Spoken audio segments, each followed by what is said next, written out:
Assalamualaikum warahmatullahi wabarakatuh. Perkenalkan, saya Muhammad Raka Ilham. Saya merupakan mahasiswa arsitektur ITENAS angkatan 2018.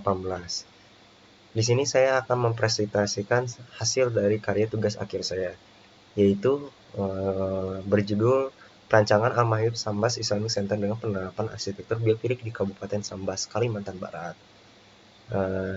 Di sini saya Muhammad Raka Ilham sebagai penyusun dari tugas akhir ini, disertai dengan pembimbing saya yaitu Insinyur Teresia Pinkiawati dari kelompok 9.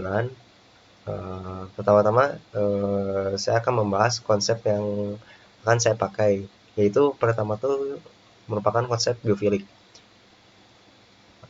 Uh, apa sih arsitektur biofilik itu? Arsitektur biofilik merupakan konsep yang membina hubungan positif antara manusia dan dengan alam dengan arsitektur. Istilah desain biofilik ini pertama-tama dikemukakan oleh Stephen Keller yang memiliki tujuan untuk menerjemahkan pemahaman biofilia ke desain lingkungan binaan, hingga sih hubungan menguntungkan antara manusia dan alam di dalam bangunan serta lanskap modern dapat terwujud. Di sini ada dua konsep yang mengemuka yang merupakan bagian dari biofilik, yaitu pertama konsep pertama itu dikemukakan oleh terapin Bright Green LSC yang terdapat menjadi 3 poin besar. Yang pertama ada nature in space, nature of the space, dan yang terakhir adalah analogi alam. Dan yang satu lagi, ini merupakan prinsip-prinsip unsur desain biofilik yang berkesinambungan dengan alam. Ini merupakan karya Sumartono. Terdapat 6 elemen atribut desain. Yang pertama, fitur lingkungan, bentuk alami, pola dan proses alami, cahaya dan ruang, hubungan yang didasarkan pada ruang, hubungan evolusi manusia dan alam. Selanjutnya, nah di sini saya akan menjelaskan rancangan konsep saya. Jadi rancangan konsep saya itu bagaimana mengimplementasikan dan mengaplikasikan arsitektur biofilik pada kawasan yang akan dibangun, yaitu Islamic Center yang berada di Kalimantan Barat. Pertama-tama di sini saya mengambil atau menggabungkan dari yang pertama humanist approachment, yaitu pendekatan manusia, dan site approachment. Nah, itu merupakan pendekatan site. Apa sih humanist approachment itu? Humanist approachment itu bagaimana sih cara kita merealisasikan humanist approachment? Pertama, kita harus memperhatikan konsep luas suatu lingkungan, elemen ruang yang menunjang kehidupan manusia berefek dengan baik. Selanjutnya, set approachment. Yang pertama adalah open space menjadi tempat berhubungan manusia dengan alam, dan yang kedua adalah memaksimalkan zoning di tiap penggunanya, zoning pada bangunannya. Nah, dengan itu pemaksimalan sebuah desain antara hubungan manusia dan ruang dapat tercapai dengan baik. Selanjutnya, di sebelah kiri terdapat green building purpose. Karena biofilik ini sangat berhubungan erat dengan green architecture, tapi dalam beda lingkup. Di sini saya akan menggunakan material yang untuk bertujuan menjadikan bangunan ini menjadi green building, menjadikan acuan utama pada perancangan bangunan Islamic Center ini. Nah, ini juga mengacu pada fitur lingkungan yang ada pada terapin Bright Green LLC yang ada di slide yang sebelumnya. Nah, pertama saya akan menggunakan material yang berbahan kayu yang dari laminated timber. Terus untuk tidak hanya dengan material saja, saya juga memaksimalkan pencahayaan alami yang didapat pada tiap bangunannya dengan membuat natural air and light inlet, atau bisa disebut juga light well. Selanjutnya ada publik atau open area atau space. Apa sih hubungan publik dengan open area atau open space ini terhadap biofilik arsitektur? Hubungannya adalah ini akan menjadi penunjang penguat untuk kegiatan untuk healing environment ini. Selanjutnya terdapat gubahan massa. Yang pertama, ini gubahan massa yang diambil pada masjid. Pertama, memasukkan bentuk awal yang bangunan yang diambil dari bentuk kubus agar bentuk bangunan dapat menjadi sentral atau terpusat, karena merupakan ini merupakan bangunan peribadatan, maka bangunan yang akan digunakan juga harus sebisa mungkin untuk terpusat agar penggunaan ruangnya dapat maksimal dan sirkulasinya dapat terjaga dengan baik ketika beribadah. Selanjutnya, di sini saya mensubtraktif tiap sisi atau sudutnya yang ini akan dijadikan sebagai taman untuk menunjang dan mensupport kebutuhan biofilik arsitektur, maka di sini saya akan membuat taman pada bagian sisi-sisinya. Selanjutnya di sini saya udah masuk ke pemulaian zoning pada ruangan, zona-zona alur aktivitas, dan agar sirkulasi dalam bangunan tidak ada yang cross. Jadi tidak ada cross circulation gitu. Nah, di sini setelah membuat pembagian zoning, saya di sini penambahan penunjang sirkulasi dan aktivitas agar penghuni nyaman. Salah satunya dibuatlah yang pertama ini terdapat tangga. Ini merupakan main entrance pada bangunan masjid ini. Ini juga dapat membuat suatu konektivitas antara hubungan ruang luar yang outside di luar dengan hubungan ruang dalam. Selanjutnya di sini menambahkan bentuk awal lantai dasar berupa fasad. Ini merupakan fasad atau ornamen yang terdapat pada masjid. Ini juga sebagai koneksi dari main entrance terhadap interior bangunan dan sudah mulai masuk ke bangunan. Ini fasad ini merupakan ornamen yang dibuat dengan menarik dan bahan-bahan yang mengacu pada biofilik arsitektur. Selanjutnya, nah di sini membuat bagian akses untuk menuju lantai 2 karena masjid ini mempunyai 2 lantai yang dapat menjadi 2 akses, yaitu akses untuk jamaah pria dan jamaah wanita. Dan pada lantai 2 ini dibuat void yang besar ini bisa berguna untuk stuck effect karena pelepas hawa panas dari lantai dasar bisa dibuang ke bagian atas atau ke atap. Selanjutnya dibuat bukaan-bukaan yang berasal dari curtain wall yang akan menjadi bukaan cahaya matahari masuk sebagai inlet dan outlet angin yang masuk sehingga kenyamanan pengguna masjid ini akan terjaga dengan baik. Selanjutnya struktur atap digunakan adalah space truss. Nah, struktur atap bentang lebar ini yang akan digunakan space truss. Kenapa? Karena struktur atap space truss ini cenderung lebih ringan daripada kita menggunakan folded structure yang biasanya cuma dicor beton saja. Itu dapat memakan biaya yang lebih banyak, lebih besar, dan bobotnya pun lebih berat. Nah, ini hasil gubahan akhir dari masjidnya. Sudah terlihat ada bagian koridor memakai atap folded structure yang disupport dengan kekuatan struktur dari sistem space truss. Nah, dan menambahkan 4 kubah di tiap sisinya agar sentral dari bangunan dapat terlihat dan terasa. Selanjutnya kita masuk pada bagian block plan. Nah, untuk block plan ini, di sini terdapat beberapa bagian sirkulasi dan pembagian zonanya. Dapat terlihat dengan jelas ini ada yang bagian atas ada asrama, ada masjid, ada GSG, kantor dan perpustakaan, beserta taman landscape-nya. Nah, kenapa asrama ditempatkan pada bagian pinggir di depan? Karena ini merupakan untuk menunjang kebutuhan privasi yang dibutuhkan oleh asrama. Nah, masjid ini disimpan di tengah agar sentral, jadi alur sirkulasi kendaraan tidak acak-acakan. Sedangkan pada GSG dan perpustakaan itu terasa dekat dengan sungai Sambas yang berada pada kanan ini, dikarenakan agar dapat memaksimalkan potensi yang ada pada site itu.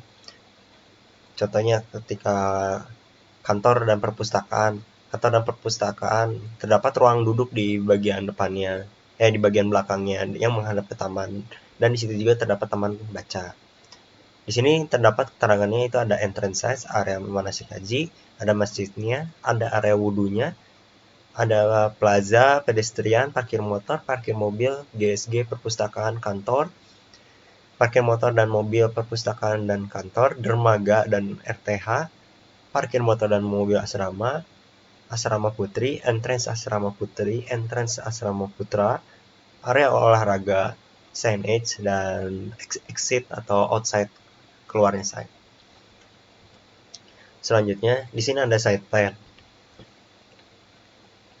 Nah, ini terdapat beberapa zona, yaitu pada bagian zona yang hijau ini merupakan taman atau public space, ini masuk ke dalam kategori public space. Dan untuk yang pada bagian biru ini merupakan zona ruang publik dan ruang terbuka juga, seperti pada plaza masjid, pada plaza bagian kantor dan perpustakaan, itu merupakan area public space. Terus yang untuk yang warna kuning ini merupakan area parkir kendaraan roda 2 dan roda 4. Ini merupakan circulation space. Selanjutnya terdapat yang berwarna merah, ini merupakan zona privasi asrama atau private space. Nah, kita masuk ke dalam. Yang pertama ada denah masjid. Ini merupakan denah masjid yang lantai 1. Ini yang untuk yang pada lantai 2-nya. Nah, untuk yang lantai 1 ini yang ditandai warna biru ini merupakan area sholatnya. Selanjutnya yang warna kuning ini merupakan koridor dan terdapat main entrance juga. Dan yang pada bagian hijau ini merupakan area wudhu pria dan wanita yang dipisah. Selanjutnya ini merupakan connecting dari plaza untuk menuju bangunan melewati tangga dan koridor yang ada di depan. Selanjutnya masuk ke lantai 2. Nah, di lantai 2 ini terdapat ruang sholat pria dan wanita, dan di tengahnya dibuatlah sebuah void bukaan agar dapat menunjang pencapaian kenyamanan thermal.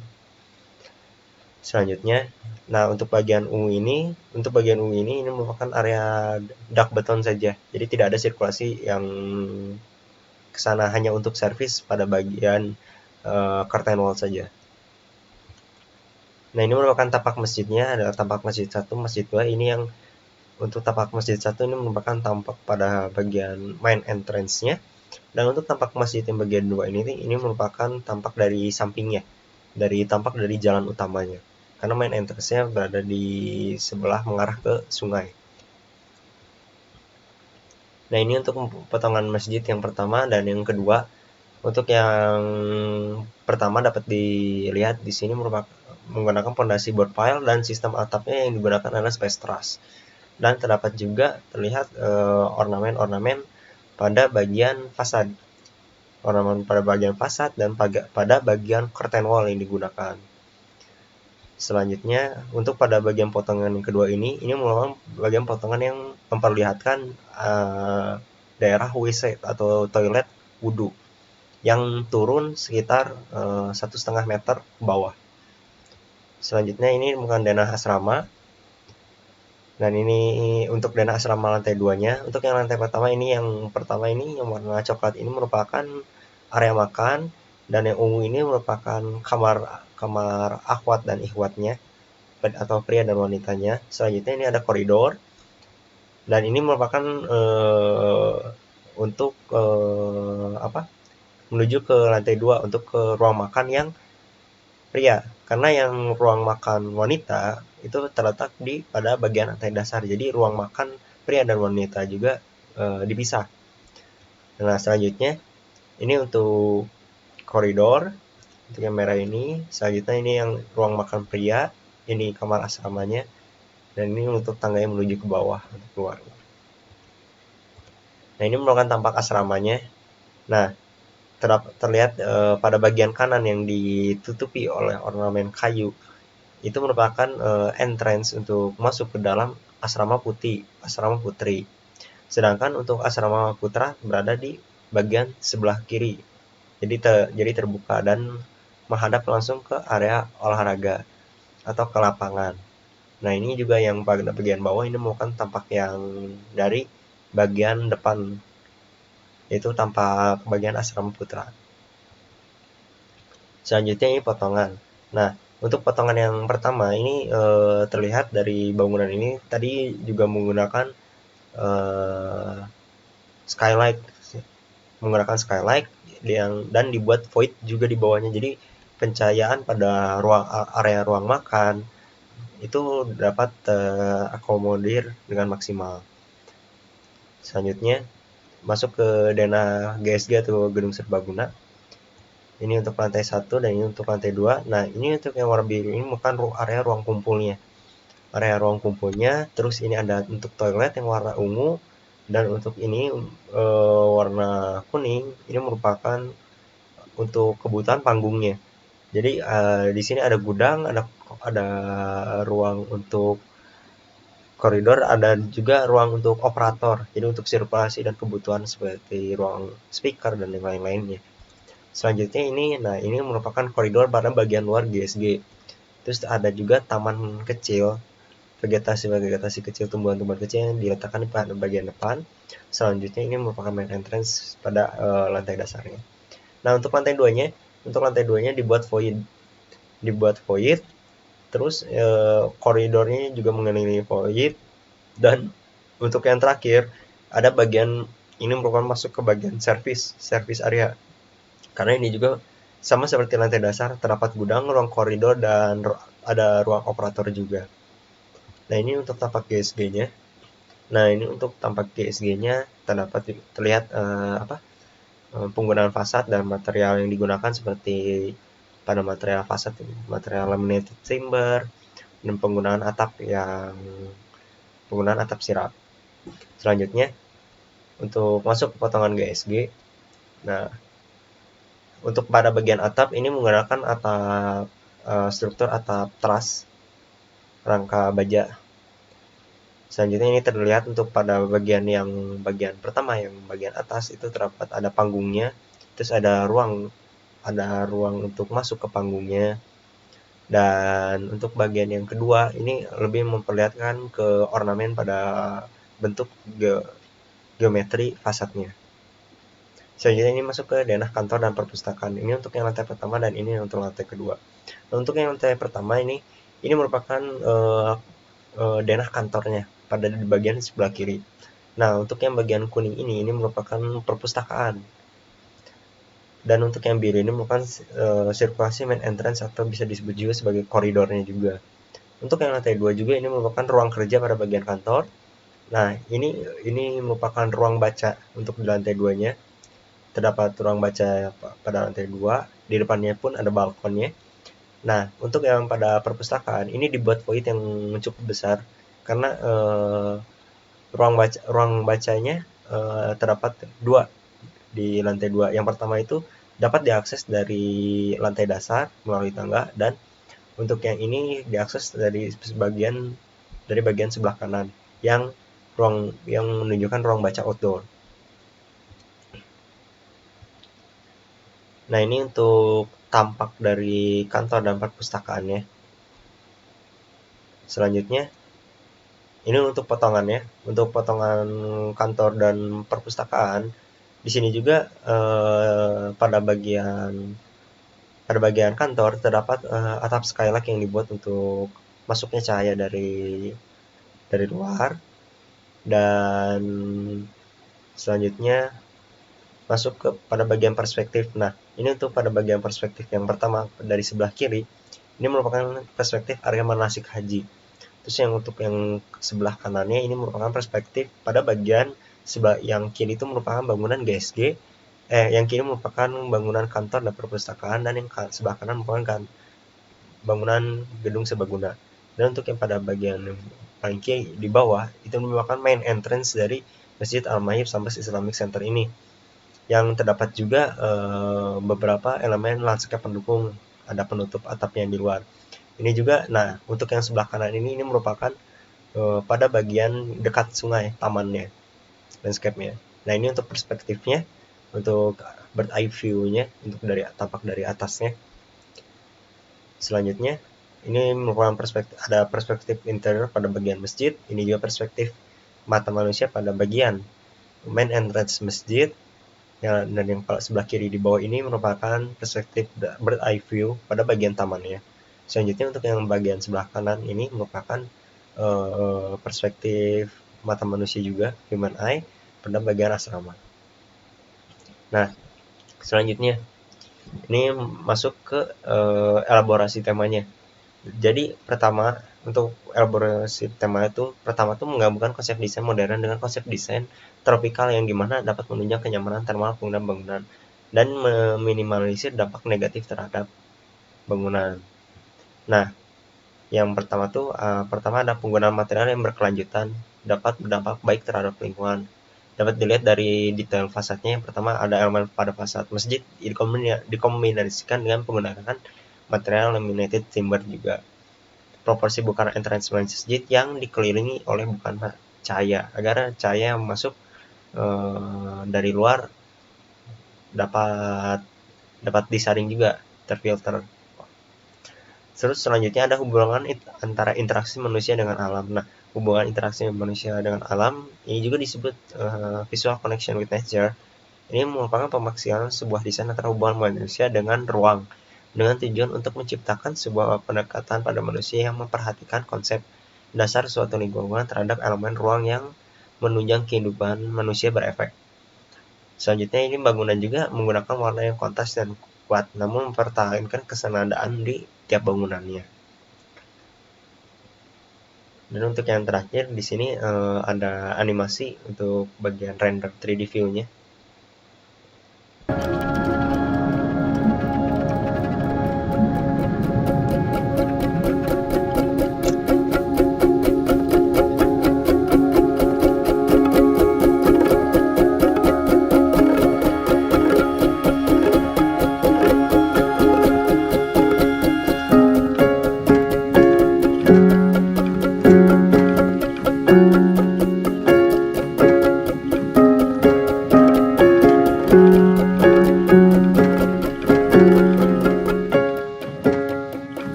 Still honest, unknown, a better place.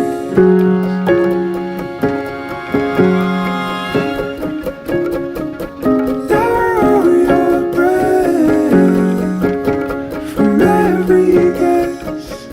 I've drawn my birthplace.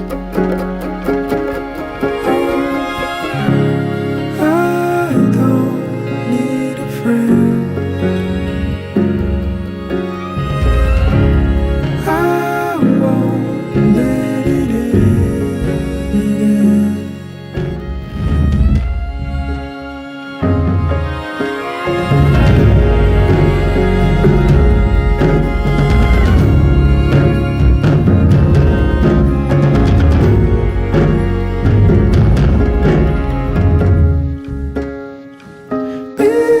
My best, and I fall obsessed in all its memory.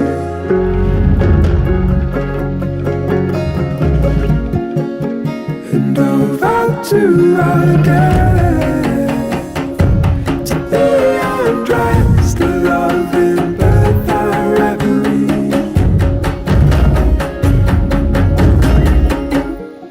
I don't want a friend. I won't let it in again. I don't need a friend.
Sekian dari saya. Wassalamualaikum warahmatullahi wabarakatuh.